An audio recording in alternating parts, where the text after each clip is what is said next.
Okay, so here's the last problem from the series of questions that you guys asked. Okay, so what you've been told. So this is chapter 8. I think it's a potential energy chapter, and the question is it's question number 62. So what you've been told is you're given a chain of length 8 meters, and this chain and the coefficient of static friction is 0.6 and 0.4 is the coefficient of kinetic friction. And it's a uniform chain, and what you've been told is first part of the question is show that if at least 3 meters of the chain is hanging, then the chain will start to slide off. Okay, so that's the first thing that we'll show. So what we'll do is we'll say that okay, we don't really know the length, so let's say that some amount x, let some amount x be hanging. Okay, so this is your tabletop, so let some amount x be hanging here, and so the amount left is 8 minus x. Okay, I want to say that when this x at the at just the value, the correct value x, the entire thing starts to slide, which means essentially what's happening is that the force, okay, on the hanging part has to be greater. So the force on the hanging part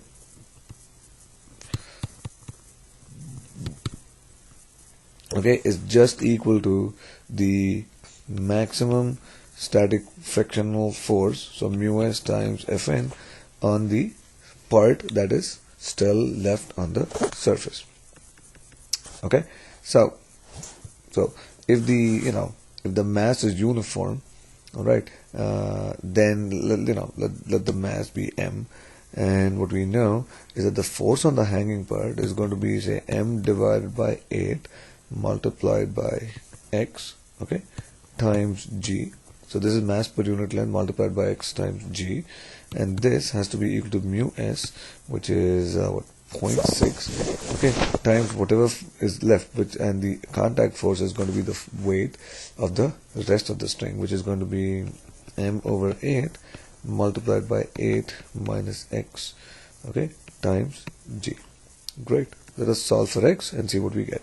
So m over 8 cancels out, and g cancels out, and we get x is equal to 0.6 times 8 minus x. Okay, so x happens to be equal to 0.6 times 8, which is 4.8 minus 0.6x. Okay, when I move 0.6 to the other side, I guess x plus 0.6x, which is 1.6x, is 4.8, and so x is equal to 4.8 divided by 1.6, and this happens to be 3 meters. Okay, so we showed the first part of the question. Now there's another part of the question. Okay, so in part B of the question, what it says is we want to determine speed when entire chain is off the edge. Okay, so with what speed is it moving? So here's basically what you're going to do. We know that once the object has started to slide, okay, it's the force of kinetic friction that'll keep that'll slow the thing down. Okay, static's over, it's kinetic friction, and we know that it all starts when x is equal to 3 meters. Okay, so what we'll do is we'll ask, okay, so let's say this is once again the edge of the table, let this be the string. Okay, let us say that we have some amount x hanging here, okay, and so we have once again 8 minus x on the table. Now the amount of the string that is hanging is what is responsible for moving the string. Okay, what we can do is we can say that the total amount of force on the system is going to be equal to, if you were to treat it as a dynamics problem, what we'll have is we have the force on the hanging part, which is equal to m over 8 times x times g. Okay, this is minus the force on the part that is basically that is on the table, which is the force of friction, which is 0.4 times m over 8 times 8 minus x times g, and all this we know is equal to the force that accelerates the entire system, so it is equal to m times a for the entire system. Okay, the net force, the first part here is the net force. Okay, so now what we can do is we can solve for A, and what we'll have is we'll have m over 8 is common, m over 8 times g is common, and we have x minus 0.4 times 8 minus x, and all this is equal to m times a. So we can simplify this, and this becomes 3.2 minus 0.4x. Okay, so I get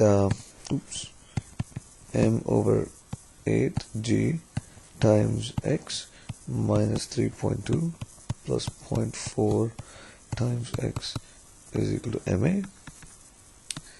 And what this does is the m's will cancel out, and this gives us a is equal to g divided by 8 times 1.4x minus 3.2. Okay, so what we have is we have a as a function of x. So a we now can be written as dv by dt, and this is equal to, we're going to again factor out some of the stuff here. We have 1.4 over 8 times gx minus what's it called, minus 3.2 over 8 times g. Okay, so let's simplify these things. We can take g to be 9.8, and we'll have the first term will end up becoming, the coefficient rather will become, so this becomes all this. So this is dv by dt. Now if you look at this, what we have is we have v dv by dt, the a, as a function of x. Okay, so what we need to do, we need to rewrite the left hand side using our chain rule as dv by dx times dx by dt, and this is equal to 1.715x minus 3.92. Now we can use the fact that this is simply equal to b. So we get v times dv, and we can solve it here. We can rewrite this as 1.715x minus 3.92, okay, which is separation of variables.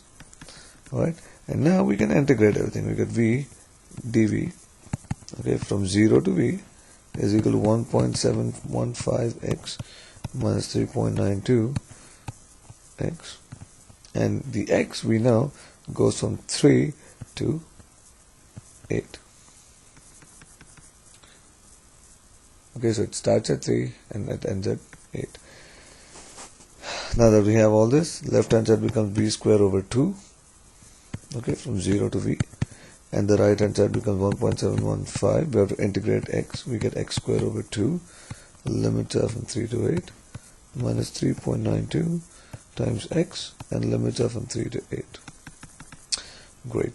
So we get v square over 2 on the left is equal to 1.715 over 2 times x squared minus 3, which is 8 square minus 3 square, minus 3.92 times 8 minus 3. Okay, and so v is equal to, we can evaluate the right hand side here first. Okay, so if you simplify, the first term ends up being equal to 47.1625, the second is 19.6, and you get 27.56, which is the difference. Okay, do the little algebra, little arithmetic, and you end up getting the speed to be equal to 7.42. Okay, so I hope that helps, and I hope you guys will,